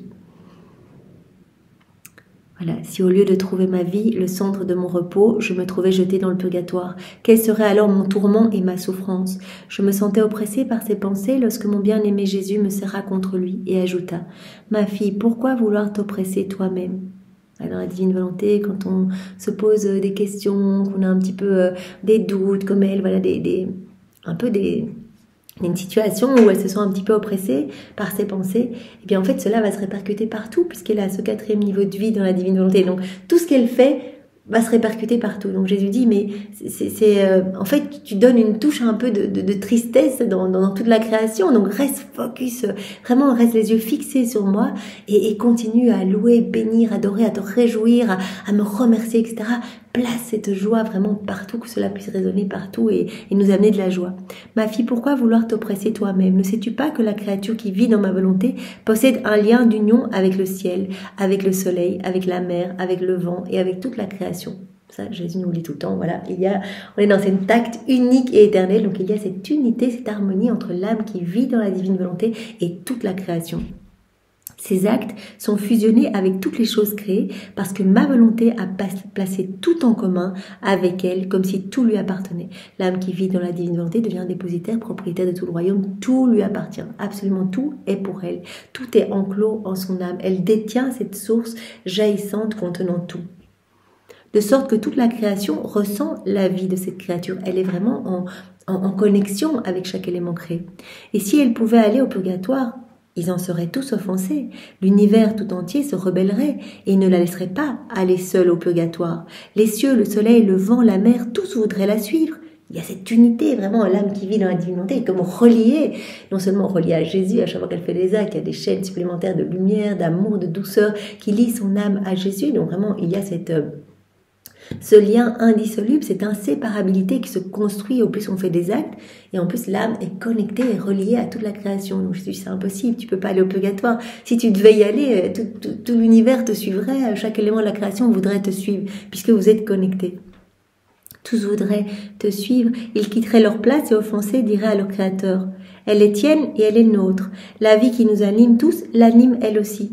Comment cela au purgatoire? Les cieux la revendiqueraient avec leur amour, le soleil parlerait avec sa lumière, le vent avec des voix de lamentation, la mer avec le murmure de ses vagues. Tous auraient un mot pour celle qui a vécu une vie commune avec eux. Mais comme la créature qui vit dans ma volonté ne peut absolument pas aller au purgatoire, l'univers restera à sa place. Vraiment, comme je rejoins ce dont nous avons parlé juste précédemment, voilà, pourquoi l'âme qui vit dans la divine volonté n'ira pas au purgatoire, parce qu'elle est restée unie à Jésus et que son âme en fait s'est gorgée de lumière. Il n'y a plus rien d'humain dans son âme en fait. À force d'actes faits en union avec Jésus, eh bien les choses humaines ont été gommées. Jésus a dit, je viens au fur et à mesure de tes actes, gommer tes imperfections, tes misères, voilà, tout ce qui résulte de toi, de ton orgueil, tout ce qui est profondément humain. Je retire tout petit à petit. C'est pour cela que vraiment, c'est un peu la clé de cet enseignement, la constance et la persévérance pour laisser Jésus enlever tout ce qu'il y a d'humain et vraiment faire grandir sa vie divine en nous, uniquement sa lumière. À ce moment-là, eh bien, si tout est lumière en nous, il n'y a plus de petits espaces à aller combler de lumière dans les flammes du purgatoire. Si tout est lumière, on va directement s'unir à la lumière en fait. Si notre âme est pur amour, eh bien on pourra directement s'unir à Jésus qui est pur amour. Voilà, donc Jésus dit, pour l'âme qui a vraiment évolué dans ma divine volonté et qui a laissé ma vie divine croître de manière telle que toute sa vie en est imprégnée et qu'elle est devenue un autre soleil, un autre moi-même, il n'y a aucune raison que cette âme passe par le purgatoire, sinon voilà, tout l'univers se rebellerait puisqu'elle est vraiment connectée à chaque élément de la création. Voilà. Mais comme la créature qui vit dans ma volonté ne peut absolument pas aller au purgatoire, l'univers restera à sa place et ma volonté connaîtra le triomphe d'amener au ciel celle qui a vécu dans le ciel sur cette terre d'exil. C'est magnifique et Jésus en parle souvent. Voilà, l'âme qui a vécu dans la divine volonté, eh bien, il va la prendre. Il va l'unir en fait à lui dans sa gloire et il a dit, ces âmes seront les plus beaux joyaux de mon trône en fait. Ce ne seront pas des âmes qui resteront en face de moi pour recevoir des béatitudes, voilà, comme les saints et les bienheureux, recevoir de moi qui est la source jaillissante. Elles seront comme d'autres sources en fait, puisque vraiment elles viendront de la terre avec cette source dans leur âme, cette source de tous les bienfaits, voilà, la divine volonté, elles en seront propriétaires, et bien elles seront d'autres sources dans le ciel et elles pourront elles aussi alimenter les saints et les bienheureux. Donc vraiment, je les garderai vraiment unis à moi et ce seront vraiment des soleils magnifiques dans le ciel qui amèneront de la joie partout. Voilà. Mais comme la créature qui vit dans ma volonté ne peut absolument pas aller au purgatoire, l'univers restera à sa place et ma volonté connaîtra le triomphe d'amener au ciel celle qui a vécu dans le ciel sur cette terre d'exil, qui a vécu déjà le ciel sur la terre en fait. Jésus nous propose de vivre le ciel sur la terre. Déjà en fait ici on a cette possibilité vraiment juste en laissant Jésus agir en nous, eh bien de vivre notre purgatoire ici en fait, de remplir déjà tous ces vides d'amour par son amour en fait, en le laissant lui-même nous remplir de sa tendresse, de ses qualités, de sa lumière, voilà, et que cela rayonne à travers notre humanité. Par conséquent, continue de vivre dans ma volonté et ne cherche pas à assombrir ton esprit et à t'accabler avec des choses qui ne t'appartiennent pas. Voilà. Arrête d'assombrir ton esprit, sinon vraiment tu donnes une petite note en fait qui n'est pas harmonieuse, qui monte dans le ciel, puisque tout se répercute partout. Donc reste dans la joie, continue de louer, de bénir, n'assombris pas ton esprit, ne t'accable pas avec des choses qui ne t'appartiennent pas, vraiment sois dans l'espérance, parce que je te dis que voilà, je te garderai unie à moi. Donc vraiment nous pouvons nous réjouir et demander à Jésus cette grâce de pouvoir avancer de plus en plus dans la divine volonté pour que notre vie puisse être vraiment un réceptacle pour accueillir son amour, que nous puissions être vraiment d'autres lui-même sur la terre, que nous puissions lui apporter continuellement du réconfort, l'abreuver, le nourrir, devenir pour lui des petites hosties, et que nous puissions rester continuellement unis à lui ici et après, dans notre patrie céleste. Merci Jésus pour cet enseignement, sois loué, béni et glorifié au nom de tous, dans ta divine volonté. Au nom du Père et du Fils et du Saint-Esprit. Amen. Soyez tous bénis. Au revoir. Alors le passage que nous allons méditer ensemble est celui du 7 juin 1928. Nous sommes dans le volume 24 et c'est Louisa qui parle. Ma ronde dans les actes de la divine volonté continue toujours. Et en arrivant au paradis, il me semble que Jésus veut me dire quelque chose. Voilà, déjà hier, Louisa faisait des rondes, on a pu le méditer avec elle, des rondes en paradis. Donc elle se plaçait avant même que Dieu insuffle la vie à Adam. Et elle voyait tout cet amour trinitaire vraiment pour former l'homme. Et donc elle avait voulu devancer l'amour d'Adam pour répondre à l'amour de Dieu. Puisque vraiment dans la divine volonté, on peut faire ce qu'on veut. L'intention crée vraiment l'effet. Il suffit d'avoir l'intention de quelque chose et cela s'opère. On prend Jésus dans les bras, on l'embrasse, on le recouvre de l'amour de sa maman, c'est fait. On vient avant même qu'Adam ne soit en vie. Donc quand la Trinité façonne son corps et on vient répondre à l'amour divin, c'est fait. Dieu reçoit tout cet amour vraiment comme s'il était actuel, parce que tout est toujours en acte de se donner, donc on peut aller se placer partout avec la divine volonté, on peut réparer pour tous, on peut louer, bénir, adorer pour tous. Donc elle est en train de faire ses rondes et elle se retrouve donc au paradis. Il me semble que Jésus veut me dire quelque chose. Les souvenirs, l'endroit où il a créé l'homme, sa volonté créatrice, ses manifestations d'amour, les prérogatives, la beauté avec laquelle il a créé l'homme, les biens, la grâce avec laquelle il l'a enrichi, sont les plus doux et les plus chers souvenirs de son cœur paternel, et il est submergé d'amour. Donc Jésus a très fort envie de parler à Louisa. Voilà, comme il le disait hier à Louisa, la divine volonté est révélatrice de tous les secrets d'amour et bien de la Trinité pour l'homme. Et donc au plus on va se plonger dans la divine volonté, au plus on va avoir connaissance de tout cet amour, au plus on va voir cet amour partout, dans chaque élément créé étant la manifestation de l'amour divin. Et donc là, Jésus amène quelque part Louisa au paradis pour lui parler de cet amour avec laquelle la Trinité a façonné l'homme à son image et à sa ressemblance. Et pour donner libre cours à ses flammes, il veut parler de ce qu'il a fait en le créant. Donc Jésus vraiment, c'est lui qui inspire Louisa à toutes ces rondes, parce que souvent elle lui dit, mais Jésus, mais comment ça se fait que du matin au soir je suis occupée à faire ces rondes, je peux pas m'empêcher. Eh bien Jésus lui dit, c'est parce que tu es vraiment immergé dans ma divine volonté, mais c'est un acte continuel, un acte incessant qui ne s'arrête jamais, et donc tu es pris dans cette danse, et c'est moi qui viens t'inspirer en fait de faire le tour de chaque élément créé, par exemple dans l'œuvre de la création, pour placer tes je t'aime, pour visiter en fait tout ce qui t'appartient, parce que je veux tout te donner, je veux tout donner à mes enfants.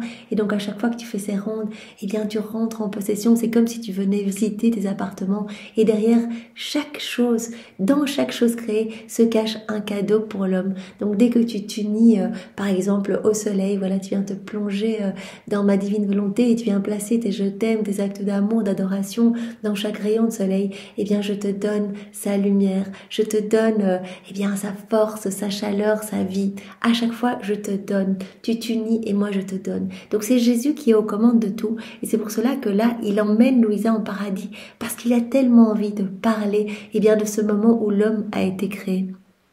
Il veut parler de ce qu'il a fait en créant l'homme, si bien qu'en écrivant, je sens son cœur qui bat très fort. Donc, Jésus, vraiment, il a une immense joie de parler de ce moment où il a créé l'homme. Commençant avec joie, il me saute au cou et en m'embrassant avec énormément d'affection, il s'enferme dans mon cœur comme s'il était blessé par l'ardeur de l'amour qui fut le sien dans la création.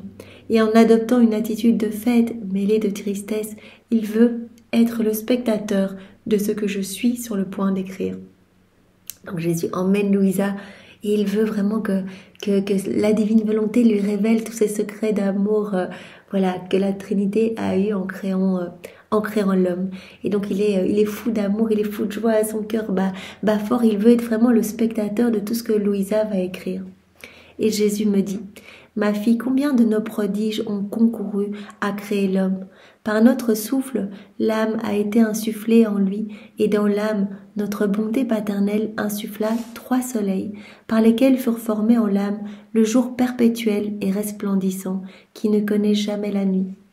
Donc Jésus parle des 3 puissances de l'âme qui ont été insufflées dans le cœur de l'homme, dans l'âme de l'homme. Ces 3 soleils, vraiment ces 3 puissances, sont comme 3 soleils perpétuels qui vraiment amènent un jour perpétuel, en fait un jour resplendissant qui garde l'homme en connexion avec la Trinité. Ces trois soleils ont été formés par la puissance du Père, la sagesse du Fils et l'amour du Saint-Esprit. Ces trois puissances de l'âme, ces trois soleils formés à partir de la puissance du Père, de la sagesse de Jésus et de l'amour de l'Esprit Saint sont en fait la volonté. Notre volonté devait être tout le temps unie à la divine volonté du Père. On a reçu notre intelligence, notre intelligence pour qu'elle reste toujours connectée à la sagesse de Jésus, et on a reçu notre mémoire pour nous rappeler toujours de l'amour de l'Esprit Saint. Étant formés dans l'âme, ces trois soleils restaient en communication avec les trois personnes divines. Donc vraiment, en insufflant ces trois soleils, c'est gravé dans notre cœur l'image de Dieu. Et en fait, ces trois puissances devaient nous garder en connexion continuelle avec la Trinité. De sorte que l'homme possédait la voie par laquelle il pouvait monter jusqu'à nous. Et nous possédions la voie par où descendre en lui. Donc c'était comme une voie de communication, ces trois puissances, vraiment permettant à l'homme d'être toujours en lien avec son Créateur et permettant à son Créateur de s'abaisser dans son néant pour vraiment le gorger de grâce et de bénédiction. Donc c'était vraiment comme une voie permettant à l'homme d'être en communication avec la Trinité et permettant à la Trinité de combler l'âme de trésors, de puissance, de sagesse, de beauté, de pureté, etc. Ces trois soleils sont les trois puissances de l'âme, l'entendement, donc vraiment l'intelligence, la mémoire et la volonté. Tout en étant distinctes d'entre elles, elles se tiennent par la main et arrivent à former une puissance unique. Ces trois puissances sont distinctes mais forment une puissance unique. Symbole de la Trinité, de notre adorable Trinité, puisque tout en étant trois personnes distinctes, nous formons une seule puissance, un seul entendement et une seule volonté. Notre amour en créant l'homme était si grand que je n'ai été satisfait qu'en lui communiquant notre ressemblance. Donc vraiment, en soufflant la vie dans l'homme, l'homme a reçu, l'âme a reçu ces trois puissances divines, donc l'intelligence, la volonté et la mémoire. Et ces trois puissances, permettaient à l'homme d'être vraiment comme un écho de la Trinité, permettaient à l'homme de ressembler à la Trinité. Ces trois soleils furent placés dans les profondeurs de l'âme humaine, tout comme le soleil est dans la profondeur de la voûte des cieux, d'où il garde la terre en fête par sa lumière, donne vie à toutes les plantes par ses admirables effets, accordant à chacune la saveur, la douceur, la couleur et la substance qui lui conviennent. Voilà, comme le ciel est planté dans la voûte céleste et amène vie, amène couleur, amène fragrance partout, ici, Dieu ne s'est pas contenté de mettre un soleil dans notre âme, il en a mis trois, vraiment pour qu'on puisse recevoir continuellement cette vie, cette lumière, qu'on puisse être totalement et continuellement alimenté de toutes les grâces, de toutes les bénédictions. Vraiment, on était appelé à être dans cette réciprocité d'amour, recevoir continuellement. On voit bien Adam, il recevait tout le temps de nouveaux cadeaux, et ce que son âme ne pouvait en clore, parce que l'âme étant limitée et tous ces cadeaux provenant d'une source illimitée, ce que son âme ne pouvait en clore repartait en action, tous ces débordements repartaient en action de louange, de bénédiction et d'amour pour la Trinité. Donc il y avait vraiment ce doux flux et reflux d'amour, ces douces harmonies, et Jésus nous parle tout le temps, pratiquement à chaque enseignement, il nous parle vraiment de ce qu'il aimerait, en fait, nous voir revenir à cette juste place. C'est le plan de Dieu de toute éternité, que l'homme soit heureux, que l'homme reçoive continuellement et rende de l'amour à son Créateur. Jésus étouffe de ne pas recevoir une réciprocité à son amour qui est présent partout autour de nous. Tout est manifestation de son amour. Une brise de vent, Jésus nous dit « je t'aime ». Un rayon de soleil, « je t'aime mon enfant ». Un oiseau qui chante, « je t'aime mon enfant ». Une petite fleur qui sent bon, « je t'aime mon enfant ». Donc vraiment l'amour de Dieu se trouve partout, et la Trinité n'attend qu'une chose, un retour d'amour. Et cela est possible dans la divine volonté. On va pouvoir réparer et compenser tous ces vides d'amour. Dans son silence tacite, le soleil guide la terre, instruit tout le monde, non par des paroles, mais avec des faits et une éloquence que personne ne peut atteindre, et sa lumière pénétrante devient la vie de tout ce que la terre produit. Donc Jésus prend cet exemple du soleil qui donne vie à tout, qui vraiment n'a pas besoin de langage et qui vraiment en distribuant sa lumière vient vraiment donner de la splendeur, de la saveur, etc. partout. Regarde, pour la terre tout entière, il n'y a qu'un seul soleil, mais pour l'âme, notre amour ne voulait pas se contenter d'un soleil unique. Et dans l'ardeur de notre amour, pour donner et donner encore, nous avons formé 3 soleils, par qui tous les actes humains devaient être dirigés, animés et recevoir la vie. Donc tout devait être animé par ces 3 soleils divins, ces soleils formés par la puissance du Père, la sagesse de Jésus et l'amour de l'Esprit Saint. Tout devait être animé par ces 3 puissances de l'âme. Tous les actes humains devaient être dirigés, animés et recevoir la vie, vraiment par ces 3 soleils. Quel ordre, quelle harmonie nous avons placé dans ce cher et bien-aimé Fils. Or, ma fille, ces 3 soleils existent dans l'homme. Voilà. Dans chaque homme, il y a encore ces 3 soleils. Mais depuis la chute d'Adam, c'est comme si l'homme avait enseveli ces soleils. Donc vraiment, ils sont là. Les 3 puissances de l'âme sont là. Mais on les a ensevelis dans des décombres en fait. À chaque fois qu'on agit dans nos volontés propres, on rajoute une couche de noirceur comme des nuages. Et donc les rayons de ces soleils magnifiques ne peuvent plus donner leurs effets bénéfiques parce qu'ils sont comme recouverts d'épais nuages. Et donc tout cela résulte de nos volontés propres. Quand on va s'abandonner dans les bras de Jésus, qu'on va lui dire, voilà, je veux retourner à cette place à laquelle tu m'attends, je veux être ton enfant de lumière, je veux être vraiment l'héritière de ton royaume, propriétaire de tout, je veux être heureux, je veux te laisser vivre en moi, je veux que mon âme soit pour toi un palais céleste. Quand on va lui donner cette autorisation, première chose que Jésus va faire, c'est balayer tous ces nuages. Il va venir retirer toutes ces couches obscures pour vraiment laisser ces 3 soleils à nouveau resplendir et nous remettre vraiment dans ces liens de communication avec la Trinité. Ces 3 soleils existent dans l'homme, mais ils se trouvent dans la même condition que le soleil qui brille dans les cieux lorsqu'il est entouré d'épais nuages. Il ne peut pas remplir la terre de l'éclat de sa lumière. Voilà, donc le soleil de la divine volonté, ces 3 soleils sont vraiment dans notre âme, mais la lumière ne peut pas se déployer parce que tout est recouvert sous d'épais nuages. Bien que les communications ne soient ni interrompues ni brisées par les nuages, la terre reçoit ses effets avec difficulté et elle ne profite pas de tous les biens que le soleil pourrait lui donner. Aussi, ne recevant pas toute la lumière du soleil, il est comme malade. Ses fruits sont verts et insipides et beaucoup de plantes ne donnent pas de fruits. Voilà, l'homme, en agissant dans sa volonté propre, en fait, obstrue tous ses canaux de communication. Ça, on l'avait déjà vu, Adam, quittant la divine volonté, a bouché ses canaux de communication. Et donc, Dieu voudrait toujours donner à l'homme, voudrait toujours que l'homme soit heureux, mais il ne peut pas. Si l'homme ne veut pas, l'homme ne recevra pas tous ces effets bénéfiques, toutes ces grâces, toutes ces bénédictions. Et c'est cela qui étouffe Jésus. C'est cet amour, c'est tout ce qui veut être donné, qui n'est pas accueilli par l'homme. Et donc cela l'étouffe, Jésus le dit tout le temps, moi cela m'étouffe, cela m'asphyxie de ne pas pouvoir donner. Alors quand je trouve une âme qui me dit oui, une âme qui me donne l'autorisation d'agir, de vivre dans son cœur, de venir m'y installer avec mon Père, l'Esprit Saint, mon royaume, mon trône, je donne tout, toutes les grâces que j'avais prévues pour toutes les autres âmes.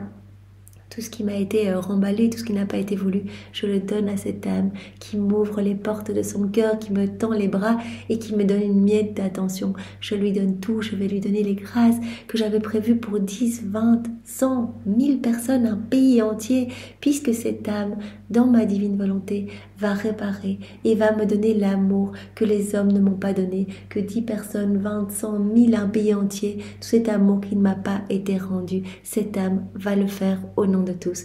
Voilà, il suffit, on ne doit même pas dire je le fais au nom de 1000 personnes ou de tout le pays, on dit juste je me plonge dans ta divine volonté et directement Jésus va recevoir par cet acte que l'on va faire en union avec lui, il va recevoir toute la gloire que les hommes auraient dû lui donner s'ils n'avaient pas quitté la divine volonté. Jésus va recevoir toute la gloire que les âmes réprouvées auraient dû lui donner. Et vraiment, si elle n'avait pas choisi délibérément, eh bien de s'arracher du cœur de Jésus et de se perdre, vraiment d'aller à la perdition. Donc vraiment, il suffit de s'unir à Jésus, de l'appeler dans nos petits actes du quotidien. Voilà, Jésus, j'ai créé avec ta volonté, je mange avec ta volonté, je dors avec ta volonté, je marche, je parle, j'écoute avec ta divine volonté. Et directement, eh bien, nous offrons une gloire parfaite. Et nous avons bien vu, voilà, les jours précédents, Jésus nous montrait bien combien toute la cour céleste, les saints, les bienheureux, eh bien, venaient s'engouffrer dans cet acte. Cet acte va être complet et vraiment, il va tout englober. Il va être parfait et il va glorifier parfaitement la Trinité. Et donc, en agissant en union avec Jésus, on se met vraiment dans cette unité. On se met vraiment en lien avec toute la création qui nous reconnaît en fait comme chef-d'œuvre. Voilà, cette place qu'avait Adam où toute la création le servait, il était le petit roi de la création. Eh bien, nous retournons à cette place. Et ce matin, j'ai eu vraiment beaucoup de joie parce qu'il y avait vraiment un petit oiseau qui était devant ma fenêtre, mais qui n'avait pas peur du tout, un petit oiseau comme ça qui venait chanter. Et directement, j'ai dit, oh Jésus, je t'aime moi aussi. Merci de me manifester ton amour ce matin. Merci vraiment de nous aimer tous tellement. Je te demande pardon pour tous ceux qui ne voient pas ton amour et je veux vraiment pallier à tous ces déficits, à tous ces manques d'amour en te prenant dans mes bras avec les bras de maman Marie, en te recouvrant de ces baisers, de ces caresses, en t'aimant avec les je t'aime des saints et des anges, en te recouvrant de l'amour trinitaire, de l'amour de ton Père, de l'amour de l'Esprit Saint. Voilà, Jésus nous manifeste constamment son amour, alors vraiment soyons attentifs si nous avons l'opportunité. Allons nous promener peut-être cet après-midi et réjouissons-nous de tant d'amour pour chacun de nous. Aussi, ne recevant pas toute la lumière du soleil, l'homme est comme malade. Voilà, comme l'homme a enfui en fait ces trois puissances de l'âme, ces trois soleils vraiment formés par la Trinité dans son cœur, ces trois soleils vraiment l'amenant à être ressemblant à son Créateur, à être comme une image de la Trinité. Eh bien, l'homme en vivant dans sa volonté propre a étouffé toutes ces lumières, a bouché tous ces canaux de communication. L'homme, comme dit Jésus ici, est comme malade, ses fruits sont verts et insipides, même si l'homme fait des actions qui ont l'air très bonnes, des actes qui ne sont pas mauvais en soi, qui ne sont pas pécamineux, s'ils sont faits dans sa volonté propre, eh bien Jésus dit, il n'y a pas de fruits. Il n'y a pas de fruits parce qu'il y a toujours une recherche d'intérêt personnel. Même si on ne s'en rend pas vraiment compte, on va rechercher la reconnaissance à droite à gauche d'une personne.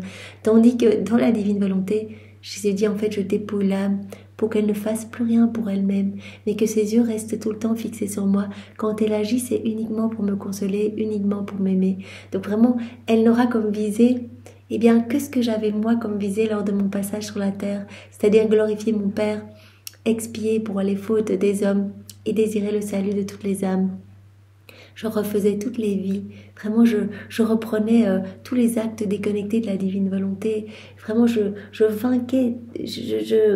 Avec ma volonté humaine, j'ai tout vaincu et j'ai tout refait avec ma divine volonté. Donc voilà ce que Jésus faisait. Il pensait avant tout à glorifier son Père. Et comme il veut prolonger sa vie en nous, voilà, il nous travaille de la sorte que nous n'avons plus aucune autre intention que de le glorifier, que de l'aimer, que de le consoler et que s'établit sur la terre son royaume. Donc vraiment nous allons voir, au plus nous nous plongeons dans les écrits du ciel, au plus voilà, nous nous unissons à Jésus, au plus il nous travaille pour que nous soyons comme un autre lui-même sur la terre et que voilà, nous ne pensions qu'à lui, exactement que nous fassions eh bien, ce que lui faisait lors de son passage sur la terre et qu'il puisse vraiment à travers notre humanité eh bien, distribuer tous les fruits de la rédemption. Tout ce qu'il a fait est toujours en acte de se donner et dès que nous nous unissons à Jésus, nous recevons les fruits de ses actions pour nous, mais aussi tous les cœurs autour de nous, les cœurs du passé et du futur vont recevoir ces fruits et vont pouvoir se laisser transformer. L'homme est comme malade. Ses fruits sont verts et insipides et beaucoup de plantes ne donnent pas de fruits.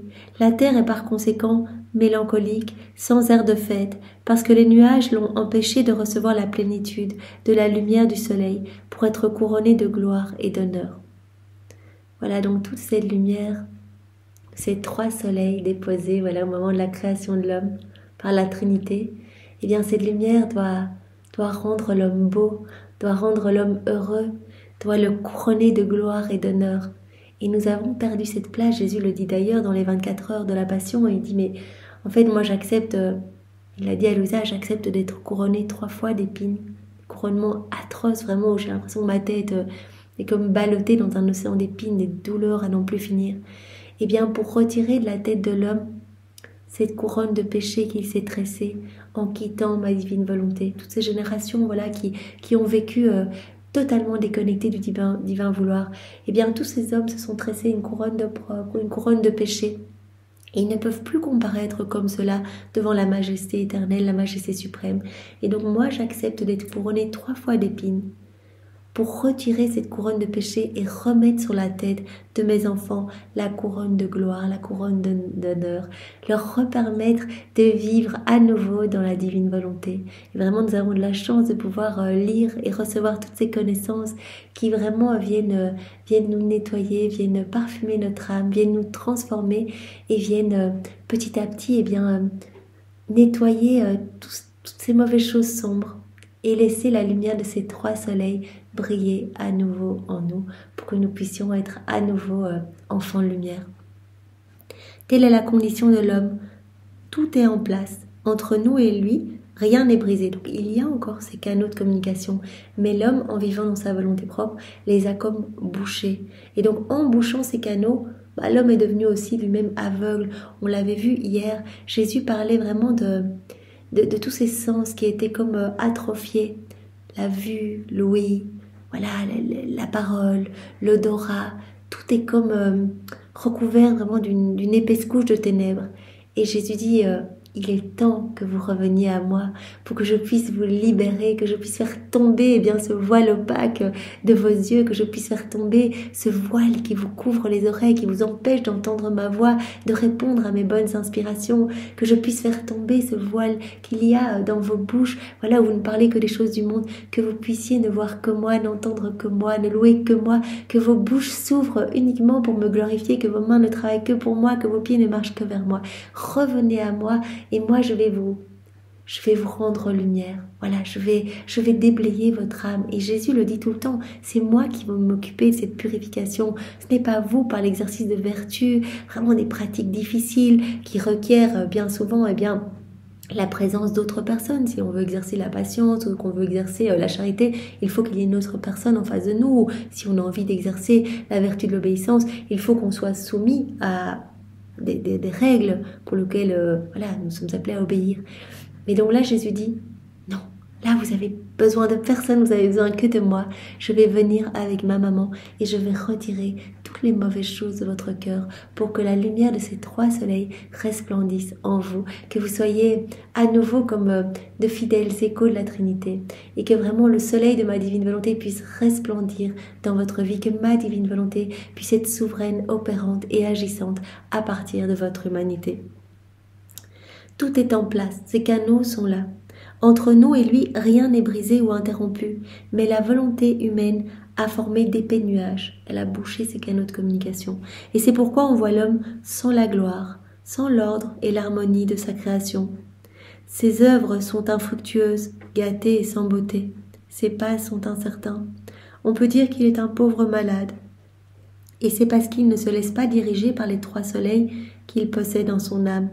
C'est pourquoi, en venant régner, la première chose que ma volonté viendra rabattre, c'est la volonté humaine. Voilà, on donne notre volonté à Jésus, on unit notre volonté à la sienne. Première chose que Jésus va faire, balayer tous ces nuages qui viennent tout obscurcir. Première chose que ma volonté viendra rabattre, c'est la volonté humaine. En soufflant, elle dispersera les nuages. Et l'homme se laissera alors diriger par les 3 soleils, par les 3 puissances de l'âme qu'il possède dans les profondeurs de son âme et qui détiennent notre communication. Donc c'est par ces trois puissances qu'on peut vraiment rester connecté à la Trinité. Rappelons vraiment que voilà, notre intelligence doit rester connectée à la sagesse de Jésus. Notre volonté doit être fusionnée dans la volonté du Père et notre mémoire doit être vraiment tournée vers tout cet amour. On doit se rappeler continuellement tout cet amour de Dieu pour nous afin de pouvoir y répondre. Notre volonté s'élèvera alors immédiatement jusqu'à notre origine, et tout sera fête et gloire pour nous et pour l'homme. Tout sera fête et gloire. Voilà, donc le Seigneur nous parle aujourd'hui des trois puissances de l'âme, et il nous dit qu'il n'y a qu'une seule façon pour qu'on puisse bien dégager ces cadeaux de communication, qu'on puisse à nouveau être vraiment dans cette harmonie avec le ciel, c'est de vivre dans la divine volonté. Parce que la divine volonté va venir nettoyer et souffler sur ces épais nuages et vraiment faire resplendir ces trois soleils dans notre âme pour que nous puissions être revêtus à nouveau de ce vêtement de gloire, de ce vêtement royal et que nous puissions porter sur notre tête cette couronne royale, reprendre vraiment cette place de fils et de filles légitimes de Dieu.